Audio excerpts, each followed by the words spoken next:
For nearly 40 years in the 20th century, if you wanted to understand Spain, you had to understand one man. The country's entire political system was built by him, for him, and completely around him. So let's dive into the era of Francisco Franco.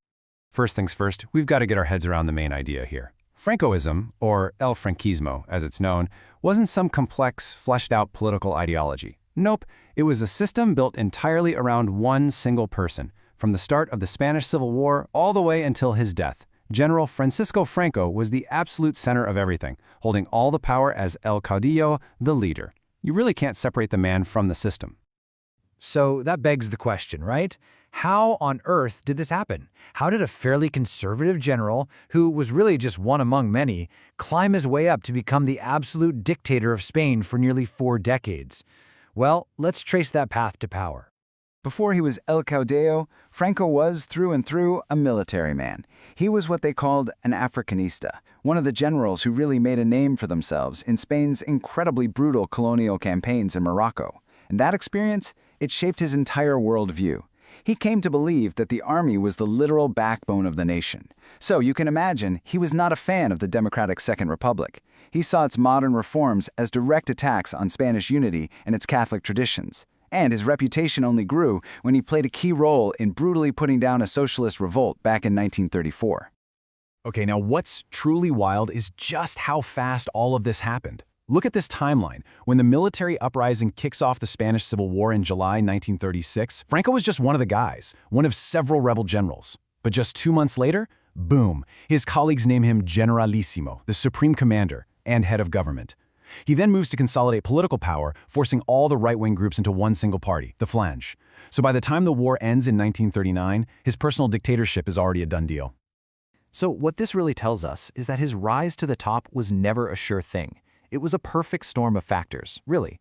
He had military prestige, sure, but also the convenient deaths of some of his potential rivals, some key wins on the battlefield, and, this is absolutely crucial, he secured vital military support from Hitler's Germany and Mussolini's Italy. He just played the game better than anyone else and came out as the sole leader.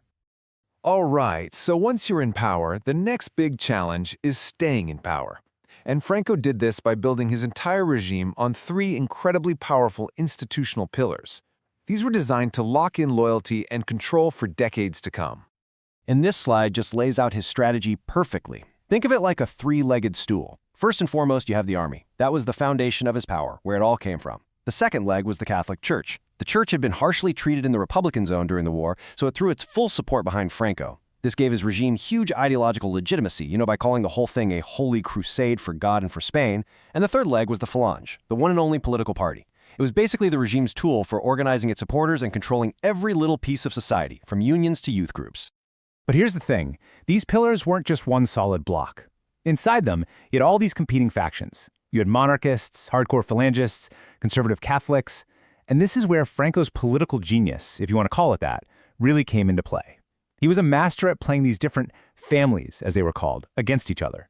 He set himself up as the one guy who could settle any dispute, making sure no single group ever got powerful enough to challenge him. And this chart, this shows you that balancing act in real time. Just look at how the government jobs were handed out. The military always had the biggest slice of the pie, controlling things like defense and police. But then the Phalangists got control over social programs, the Catholics often got education, and so on. See, everybody got a little piece of the action, but Franco, he owned the entire bakery. Now, a 40-year regime is a very, very long time. And while Franco's personal power pretty much stayed constant, Spain itself, well, Spain changed dramatically. You can really think of the dictatorship as a story in 2 completely different acts. Act 1, which runs from the end of the Civil War to the late 50s, was just grim. It was defined by brutal political repression, serious hunger, being a total outcast on the world stage, and a failed economic policy of trying to be self-sufficient. But Act 2, well, that was a complete 180. This period saw an incredible explosion of economic growth, huge social shifts, and Spain finally opening up to things like foreign investment and tourism. And if you want to understand just how stark that change was, just think about this one number. In the year 1950, a full 2/3, 66% of all homes in Spain had no running water. This was one of the poorest, most underdeveloped countries in all of Western Europe. This table really puts that transformation in black and white. It's kind of stunning. In just 20 years, Spain goes from being this mostly rural, farm-based country to an urban, industrial one. Per capita income nearly tripled. The standard of living just skyrocketed. That number of homes without water plummets from 66% down to just 13%. And you get a more educated population too, with school enrollment almost doubling. They called it the Spanish economic miracle. But here's the ultimate irony. All of that economic success, it actually created a fundamental, unsolvable problem for the regime. As Spain modernized, as became more European, its political system was stuck in the past, creating a tension that just couldn't last. So, by the early 1970s, the whole system was facing a terminal crisis. You had this outdated, authoritarian government trying to rule over a modern, educated, urban society that was looking more and more like its democratic neighbors. It just didn't fit anymore. Then came a massive blow. The terrorist group ETA assassinated Admiral Carrero Blanco, the very man Franco had handpicked to keep the regime going after he was gone. With his successor dead and Franco himself in failing health, you could feel the end was near. This quote from someone living at the time just nails it perfectly. The entire system was so completely wrapped up in the person of Francisco Franco that everybody, from the people inside the regime to the opposition outside, knew that it could not possibly survive without him. So when Franco finally died in November of 1975, this was the central, massive question facing the entire country.